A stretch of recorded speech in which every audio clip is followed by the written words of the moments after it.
இயேசு கிறிஸ்து பத்தி நம்ம சுவாமி சொன்ன விஷயங்கள் என்னங்க? அவர் பத்தி பேசியிருக்காரா? சுவாமி ஜீசஸை பற்றி நிறைய தடவை பேசியிருக்கார். என்னை நியூ டெஸ்டமென்ட் படிக்க சொன்னார். அது பர்டிகுலராக சென்ட் லூக் படிக்க சொன்னார். அதில் மவுண்டன் செர்மோன்னு ஒன்று வரும். அதையும் ரொம்ப உன்னிப்பாக படிக்க சொன்னார். படித்தேன் நான்.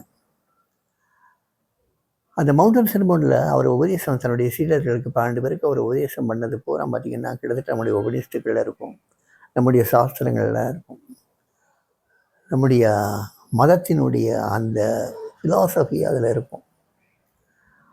அதே போல் சென்ட் லூக் எதுக்கு படிக்க சொன்னாருங்கிறது ரொம்ப ஆச்சரியமாக இருந்தது. சென்ட் லூக் எடுத்து படித்து பார்த்தேன். அவ்வளோ அற்புதமாக இருந்தது. டிட்டாச்மெண்ட்டை பற்றி அதில் சொல்கிறாரு சென்ட் லூக்கில். எவன் ஒருவன் தன் தாய் தந்தையரையும் தன் உடன் பிறந்தோரையும் தன்னுடைய நட்பு வட்டாரங்களையும் ஏன் தன்னையுமே வெறுக்கவில்லையோ அவன் என்னுடைய சீடனாக இருக்க மாட்டான் அப்படின்னு ஒரு வாசகம் வரும். ரொம்ப ஆச்சரியமாக இருந்தது. அது எப்படி வெறுக்கிறது? இதே இயேசுநாதர் தான் ஒரு சமயம் சொன்னார், ஒரு கணத்தில் அடித்தா அடுத்த கணத்தை காட்டுன்னு. இங்கே வெறுக்க சொல்கிறாரு. ஏன்னு உட்காந்து ஆராய்ச்சி பார்த்தா is talking about the detachment. பற்றில்லாத நிலைமைக்கு வர சொல்கிறார். வெறுப்புங்கிறது அவங்க ஹீப்ரூலேருந்து எப்படி மொழிபெயர்த்தாங்கன்னு தெரியல. நான் தமிழில் சொல்கிறேன். ஹீப்ரூலேருந்து ஆங்கிலத்துக்கும் ஆங்கிலத்திலேருந்து தமிழுக்கும் வந்ததுனால சொற்பிழை நிறையா இருந்திருக்கலாம். அந்த பற்றற்ற தன்மையை பற்றி அவர் பேசியிருக்கார். இதை நான் சாமிகிட்ட பற்றி பேசும்போது சுவாமி இந்த வார்த்தையை தான் சொன்னார். இது ஹீப்ரூலேருந்து மொழிபெயர்த்து வந்தது, அதனால் தவறாக பண்ணியிருக்காங்க. இது பற்றற்ற நிலைமையை பற்றி சொல்கிறார். திருவள்ளுவர் கூட அதை பற்றி ஒரு பாட்டு எழுதியிருக்கார். உனக்கு தெரியுமான்னு கேட்டார். எனக்கு அந்த பாட்டு நல்லா தெரியும். பற்றுக பற்றற்றான் பற்றினே அப்பற்றை பற்றுக பற்று விடற்குன்னு ஒரு பாட்டு. அந்த குரல் ரொம்ப அற்புதமாக இருக்கும். பற்றில்லாதவனுடைய பற்றை பற்றிக்கோ, அது உன்னுடைய பற்றெல்லாம் போக வச்சிடும்.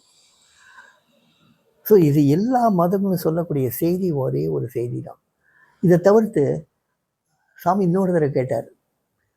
அது எப்படின்னா, மாதாஜி ஒரு கதை சொல்லுவாங்க. மாதாஜி கிருஷ்ணாபாய் ஆனந்தாசிரமத்தில் சச்சிதானந்த சமயத்தை ஒரு கதை சொல்லுவாங்க. அந்த கதையில் எப்படின்னா, சில சாதுக்கள் எல்லாம் திக்விஜயம் போய்கிட்டே இருப்பாங்க. ஒவ்வொரு கிராமமாக போய்கிட்டு இருப்பாங்க.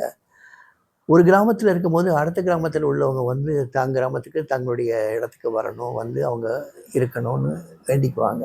அவங்களும் சரின்னு ஒத்துக்குவாங்க. ஒரு 4-5 கிராமம் தள்ளி அங்கே ஒரு ஒரு பெரிய பக்தர் இருப்பா. அந்த பக்தன் தொழில் செய்கிறது ரொம்ப எளில் தொழில் செய்வா. அவருடைய குலத்தொழிலே அதான். ஸோ அவளை பற்றி தெரிஞ்சுக்கிட்டா சாதுக்கள் வரமாட்டாங்கன்னு சொல்லி ஒரு 3 கிராமம் இருக்கும்போதே அங்கே நேராக சாதுக்கள்கிட்ட போகிறா. சாதுக்கள்கிட்ட போயிட்டு, சாமி எங்கள் ஊருக்கு நீங்கள் வரும்போது எங்கள் வீட்டில் தான் நீங்கள் பிச்சை எடுத்துக்கணும் அப்படின்னு கேட்குறாப்புல. சரின்னு அவங்களும் சரின்னு சொல்லிடுறாங்க. ஸோ அடுத்த கிராமம் வர்றாங்க, அதுக்கு அடுத்த கிராமம் வர்றாங்க. அந்த கிராமத்தில் கேட்கும்போது அடுத்த கிராமத்தில் உள்ளவங்க கேட்க வர்றாங்க. அந்த பெண் வாழ்ந்த கிராமத்தில் உள்ளவங்க கேட்க வர்றாங்க.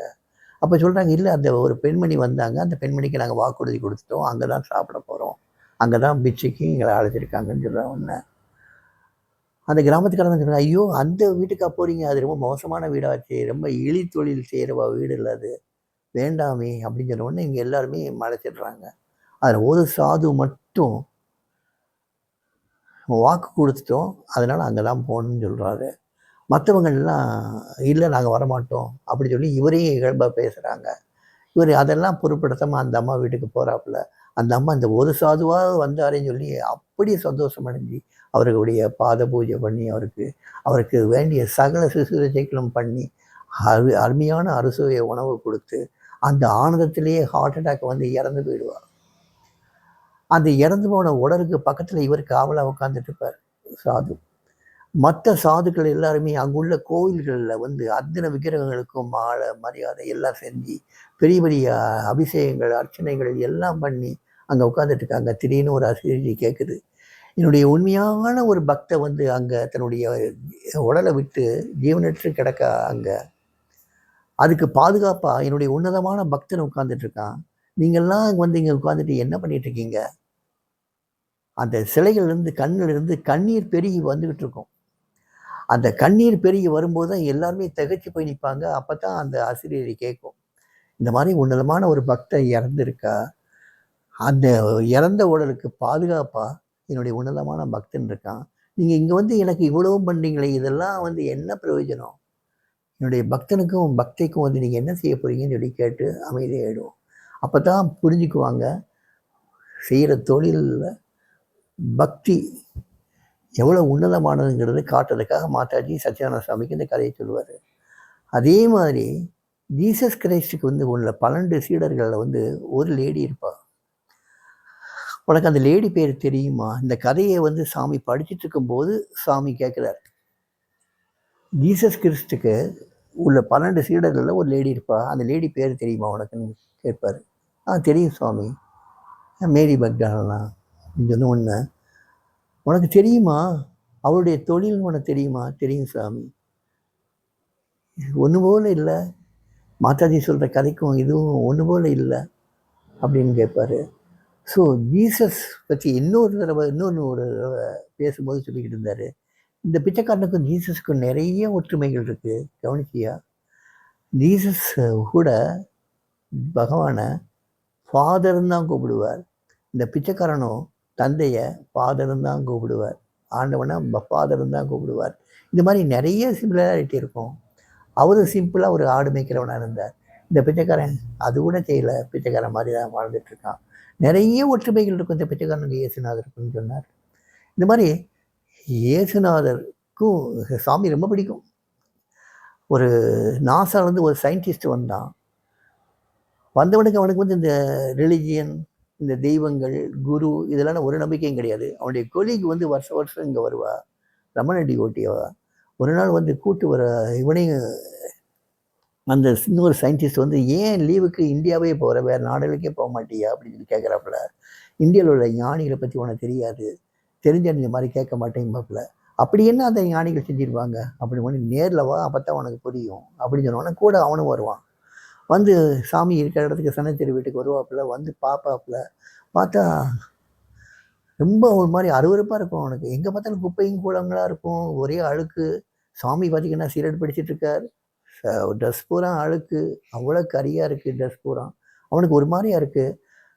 சுவாமி அந்த கூட வந்து அந்த லேடிகிட்ட பேசிகிட்டே இருக்காரு. ரொம்ப ரொம்ப நாள் பரிச்சயம் அந்த லேடி. அவங்ககிட்ட பேசிகிட்டே இருக்காரு. ஆனால் அவருடைய பார்வை பூரா இந்த இவன் மேலே தான் இருக்குது. இவன் கொஞ்ச நேரம் வெறுப்பு உணர்ச்சியை காட்டிக்கிட்டவன் திடீர்னு அவன் முகம் மாறுது. முகம் மாறின உடனே சாமி எதிர்க்கிறார். எதிர்த்து அங்கே தூணில், சன்னேஸ்வரி வீட்டில் தூணில் சாஞ்சிட்டு அவனையே பார்த்துட்டு இருக்கார். பார்த்துட்டு இருந்த உடனே அவன் திடீர்னு எந்திரிக்கிறான். அவன் கண்ணிருந்து கண்ணீர் ஆறாக ஓடுது. அவன் சுவாமி முன்னாடி மண்டிட்டு உட்காடுறான். உட்காந்துட்டு, சுவாமி கேன் ஐ கிஸ் யுவர் ஹேண்ட்னு கேட்குறான். உங்கள் கையை நான் முத்தமிடலாமான்னு கேட்குறான். இந்த டேர்ட்டி பெக்கருடைய கை ஒரு மாதிரியா துர்வாடை அடிக்குமே, இதை நீ தாங்க மாட்டியேன் பாரு. இந்த கையா துர்வாடை அடிக்கக்கூடிய கை? இது என்னுடைய இயேசுநாதர் கை. உங்ககிட்ட நான் என்னுடைய இயேசுநாதரை பார்த்தேனே, இப்போ நீங்கள் இயேசுநாதர் தானே எனக்கு காட்சி கொடுத்துட்ருக்கீங்க. இது கை வந்து பவித்திரமான கையாச்சு.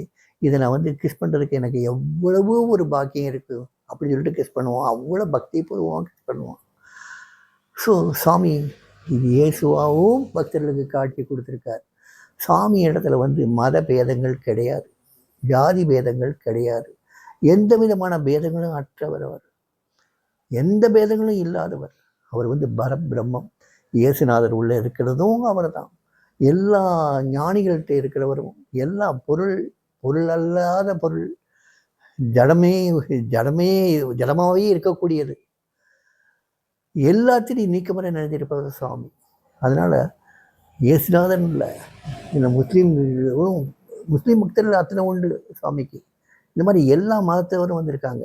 புத்த செயின்ட் வந்திருக்கார், சடோஃபாயான்னு ஒரு பர்மா செயின்ட்டு.